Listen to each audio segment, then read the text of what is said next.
ఢిల్లీలో అసెంబ్లీ ఎన్నికల పోలింగ్ కొనసాగుతోంది. రాష్ట్రపతి ద్రౌపది ముర్ము ఓటు హక్కు వినియోగించుకున్నారు. ప్రెసిడెంట్ ఎస్టేట్లో ఏర్పాటు చేసిన పోలింగ్ బూత్లో ఓటేశారు. ముర్ముతో సహా పలువురు ప్రముఖులు ఓటు హక్కు వినియోగించుకుంటున్నారు. కాంగ్రెస్ ఎంపీ రాహుల్ గాంధీ నిర్మాణ భవన్లో ఓటు వేశారు. విదేశీ వ్యవహారాల మంత్రి ఎస్ జైశంకర్ ఆయన సతీమణి తుగ్లక్ క్రెసెంట్ పోలింగ్ కేంద్రంలో ఓటు హక్కు వినియోగించుకున్నారు. కేంద్ర మంత్రి హర్దీప్ సింగ్ పురి ఆయన కుటుంబ సభ్యులు ఆనంద్ నికేతన్లో ఓటు వేశారు. ఎంపీ బన్సూరి స్వరాజ్ జనపథ్ పోలింగ్ కేంద్రంలో ఓటు హక్కు వినియోగించుకున్నారు. భారత army chief general Upendra Dwivedi, navy chief admiral Dinesh K Tripathi vote వేశారు. ఢిల్లీ సీఎం అతిషితో పాటు ఆప్ సీనియర్ నేత మనీష్ సిసోడియా ఓటు హక్కు వినియోగించుకున్నారు.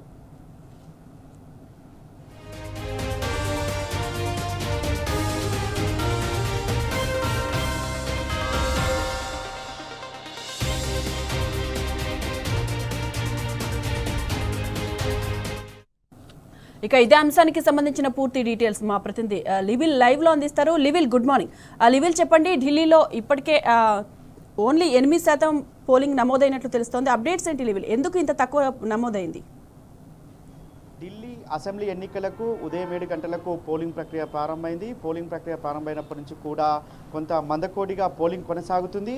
ఆ 9 గంటలకు పోలింగ్ శాతం చూసుకున్నట్టయితే 8.10% పోలింగ్ నమోదైంది. అయితే ఢిల్లీలో కొంత చలి తీవ్రత, ఫాగ్ ఎక్కువగా ఉండడంతో ఓటర్లంతా కూడా తమ ఓటు హక్కు వినియోగించుకోవడానికి 10 తర్వాతే ఎక్కువ వస్తారనే అంచనాలు కూడా ఉన్నాయి. 10 తర్వాత పోలింగ్ శాతం పెరిగే అవకాశం ఉంది. అంతేకాకుండా ఢిల్లీ పూర్తిగా అర్బన్ ఏరియా ఉంటుంది. ఢిల్లీలో పూర్తిగా అర్బన్ ఏరియా కాబట్టి కొంత ఓటర్లు ఓటేసేందుకు ఆసక్తి చూపరు అనేది కూడా కొంత ఉంది. అయితే ఢిల్లీలో దాదాపు గత కొద్ది రోజులుగా చూసుకున్నట్టయితే ఈ ఓరాఓరి పోటీ కొనసాగుతుంది. ఆమ్ ఆద్మీ బీజేపీ వర్సెస్ కాంగ్రెస్ అన్నట్టుగా కొనసాగుతుంది. అయితే ప్రధానంగా ఆమ్ ఆద్మీ బీజేపీ మధ్య పోటీ ఉండనున్నది. మొత్తం 70 అసెంబ్లీ స్థానాలకు ఎన్నికలు జరగా 699 మంది అభ్యర్థులు బరిలో ఉన్నారు.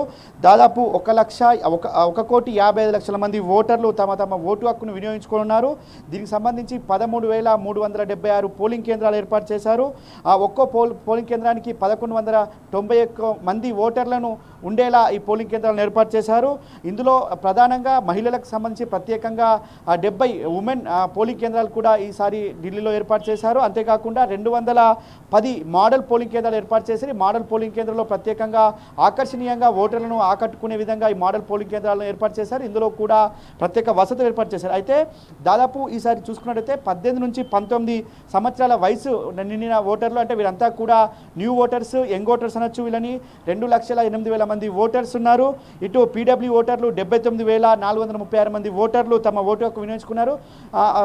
ప్రధానంగా చర్చించుకోవాల్సిన అవసరం ఏంటంటే 100 ఏళ్ళ పైబడిన వారు దాదాపు 830 మంది తమ ఓటు హక్కు వినియోగించుకున్నారు. 85 ఏళ్ళ పైబడిన వారు 1,09,000 మంది ఓటర్లు కూడా తమ ఓటు హక్కు వినియోగించుకున్నారు. ఈ 1,55,00,000 ఓటర్లలో పురుష ఓటర్లు 83,49,000 మంది ఉండగా ఇటు మహిళా ఓటర్లు 71,74,000 మంది ఉన్నారు. యంగ్ ఓటర్స్ 25,89,000 మంది ఓటర్స్ తమ ఓటు హక్కు వినియోగించుకున్నారు. అయితే ఇప్పటికే దాదాపు ఢిల్లీలో ప్రముఖులంతా కూడా తమ ఓటు హక్కు వినియోగించుకున్నారు. ఇటు రాహుల్ గాంధీ కావచ్చు, అటు కేంద్ర మంత్రి హర్దీప్ సింగ్ పూరి కావచ్చు, ఇటు అతిషి, ఆప్ సంబంధించిన డిప్యూటీ సీఎం మనీష్ సిసోడియా వంటి పలువురు కేంద్ర మంత్రులు కూడా, జయశంకర్ కేంద్ర విదేశాంగ వ్యవహారాల మంత్రి కేంద్ర మంత్రి జయశంకర్ కూడా తమ ఓటు హక్కు వినియోగించుకున్నారు. ఓటర్లంతా కూడా స్వచ్ఛందంగా వచ్చి ఓటు హక్కు వినియోగించుకోవాలని చెప్పేసి కూడా ప్రముఖులంతా చెప్తున్నారు. అయితే ఆమ్ ఆద్మీ పార్టీకి సంబంధించి కూడా పలువురు వీఐపీలు, అంటే ఎవరైతే ఓటర్స్గా ఉన్నారో పలువురు మంత్రులుగా ఉన్నారో వారు కూడా తమ ఓటు హక్కు వినియోగించుకున్నారు. ఈ సిఈసి ఏదైతే చైర్మన్ కావచ్చు, కమిషన్ చైర్మన్ కావచ్చు, ఇటు మెంబర్స్ కూడా తమ ఓటు హక్కు ఆయా నియోజకవర్గాల్లో వినియోగించుకున్నారు. అయితే ప్రధానంగా కేజ్రీవాల్ న్యూఢిల్లీ నుంచి పోటీలో ఉన్నారు. ఇక్కడ పరమేశ్వర్ వర్మ బీజేపీ నుంచి ఉన్నారు. సందీప్ దీక్షిత్ కాంగ్రెస్ నుంచి పోటీలో ఉన్నారు. అయితే అతిషి, ఢిల్లీ సీఎం అతిషి కల్కాజీ నుంచి బరిలో ఉన్నారు. ఇక్కడ కూడా పలువురు కాంగ్రెస్ బీజేపీకి సంబంధించిన ముఖ్య నాయకులు అక్కడ బరిలో ఉన్నారు. వాళ్ళ ఆమ్ ఆద్మీకి సంబంధించి బీజేపీకి సంబంధించి ప్రధానంగా పోటీ కొనసాగుతుంది. గత 2 పర్యాయాలుగా ఆమ్ ఆద్మీ పార్టీ విజయకేతనం ఎగరేసింది. ఈసారి కూడా ఆమ్ ఆద్మీ పార్టీ మరొకసారి విజయడంక మోయించనుందని చెప్పేసి కూడా ఇప్పటికే చెప్తున్న పరిస్థితి. కానీ కాంగ్రెస్ క్రాస్ ఓటింగ్ అంతా కూడా బీజేపీకి ప్లస్ అవుతుంది. బీజేపీకి కూడా విజయ అవకాశాలు ఉన్నట్టు కూడా మనకు తెలుస్తుంది. ఈ రెండింటి మధ్యనే ప్రధానంగా పోతుంది. కానీ కొంతమంది రాజకీయ విశ్లేషకులు బీజేపీకి సీట్లు పెరుగుతాయి కానీ అధికారం చేపట్టే సీట్లు రావని చెప్పేసి కూడా చెప్తున్నారు. ఏదేమైనప్పటికీ ఏమైనప్పటికీ త్రిముఖ పోటీ అయితే కొనసాగుతుంది. ఇటు బీజేపీ మాత్రం కేంద్రంలో ఉన్న దేశ రాజధాని ఢిల్లీలో ఖచ్చితంగా మేము బీజేపీ జెండా ఎగరేస్తామని చెప్పేసి మొదటి నుంచి కూడా ప్రచార అస్త్రాలు సంధించింది. ఆమ్ ఆద్మీ పార్టీకి సంబంధించిన లీడర్లపైన అనేక అస్త్రాలు సంధించింది. అతీషికి సంబంధించిన కుంభకోణాలంటూ ఇటు కేజ్రీవాల్ సంబంధించిన కుంభకోణాలు అనేక మంది ఎమ్మెల్యేలను మంత్రులను జైల్లోకి పంపించిన పరిస్థితి కూడా చూసి, కానీ అదంతా కొంతమేరకే పనిచేస్తుంది. కింది పేద ప్రజలకు మధ్యతరగతి ప్రజలకు కేజ్రీవాల్ అనేక హామీలు ఇచ్చారు. హామీలన్నీ కూడా నెరవేర్చారు. ఉచిత విద్యను అందించారు. ఇటు మెడికల్ ఎక్విప్మెంట్స్ మెడికల్ ట్రీట్మెంట్కి సంబంధించి బస్తీ దవాఖానాలు తెలంగాణలో ఉన్న బస్తీ దవాఖాన లాంటి బస్తీ దవాఖానాలు అక్కడ ఏర్పాటు చేసి వారికి వైద్యం అందించారని చెప్పేసి చెప్తున్నారు. ఇటు హర్యానా రాష్ట్రం నుంచి వచ్చే యమునా నది తీరం కూడా పూర్తిగా విస్తృల్యం చేసింది అక్కడ ఉన్న ప్రభుత్వం అని చెప్పి ఒకవైపు ఆమ్ ఆద్మీ పార్టీకి సంబంధించి బీజేపీ పైన ఆరోపణలు, బీజేపీ ప్రతి ఆరోపణలుగా ఆమ్ ఆద్మీ పార్టీకి సంబంధించిన కేజ్రీవాల్ పైన కేసులు నమోదు చేసేదాకా వచ్చింది. ఏదేమైనప్పటికీ ఇవాళ ఢిల్లీలో ప్రశాంతంగా వాతావరణంలో పోలింగ్ కొనసాగుతుంది. దాదాపు పూర్తిగా కేంద్ర బలగాల ఆధీనంలోనే ఓటింగ్ అంతా కొనసాగుతుంది. అనేక ఆరోపణలు వచ్చాయి. ఇటు బీజేపీ వాళ్ళు రిగ్గింగ్ చేసే అవకాశం ఉందని కూడా కేజ్రీవాల్ ఆరోపణలు చేసిన నేపథ్యంలో 100% పోలింగ్ కేంద్రాల్లో సీసీ కెమెరా వెబ్ కాస్టింగ్ ఏర్పాటు చేశారు. అంతేకాకుండా కొన్ని ఫింగర్ ప్రింట్స్ మార్చి ఓటు వేసే అవకాశం ఉందని కేజ్రీవాల్ ఆరోపించిన నేపథ్యంలో దానిపైన కూడా ప్రత్యేకంగా నిఘా ఏర్పాటు చేశారు. ఇటు బీజేపీ సైతం ఇతర రాష్ట్రాల నుంచి ఓటర్లను తీసుకొచ్చి ఇక్కడ ఓటింగ్ వేపిస్తుంది.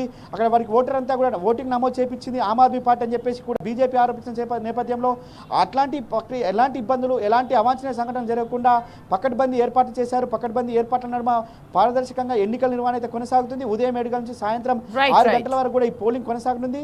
మధ్యాహ్నం తర్వాత మరికొంత పోలింగ్ శాతం పెరిగే అవకాశం ఉంది. అంత అర్బన్ ఏరియా కాబట్టి కొంత ఓటర్లు లేటుగా వచ్చే అవకాశం ఉంది. అంతేకాకుండా చలి తీవ్రత ఎక్కువ ఉన్న నేపథ్యంలో కూడా పోలింగ్ శాతం మెల్లమెల్లగా పెరిగే అవకాశం అయితే కనిపిస్తుంది. మధ్యాహ్నం తర్వాత మరింత పోలింగ్ అయితే పెరిగే అవకాశం ఉన్న నేపథ్యంలో ఇటు పోలీసు భద్రత నడుమ పోలింగ్ కొనసాగుతుంది. అంతేకాకుండా ఇదే తరుణంలో మోడీ సైతం ఇవాళ మహాకుంభమేళకు వెళ్ళనున్నారు. దానిపైన కూడా ఆమ్ ఆద్మీ పార్టీ కొన్ని ప్రశ్నలు సంధిస్తుంది. ఇక్కడ ఓటింగ్ జరిగే క్రమంలో కుంభమేళకు ఎందుకు వెళ్తున్నాడు మోడీ అనేది కూడా ఇవాళ ప్రశ్నలు సంధిస్తుంది. అయితే బీజేపీ మాత్రం మేము సనాతన ధర్మం పాటిస్తాం, మేము ఖచ్చితంగా వెళ్తామని చెప్పేసి బీజేపీ చెప్తున్నారు. ఏదేమైనప్పటికీ ఇవాళ ఆమ్ ఆద్మీ బీజేపీ మధ్య హోరాహోరీ పోటీ కొనసాగనుంది. పోలింగ్ కేంద్రాల్లో పోలింగ్ ప్రక్రియ ముగిసే వరకు కూడా ఈ విధంగా ఆరోపణలు ప్రత్యారోపణలు వచ్చే అవకాశం ఉంది. చివరగా 8వ తేదీన ఎవరు గెలుస్తారనేది మాత్రం ఇంకా ఓటింగ్ ప్రక్రియ పూర్తి అయితే కానీ తెలిసే అవకాశం అయితే ఉంది. సాయి మాధవి.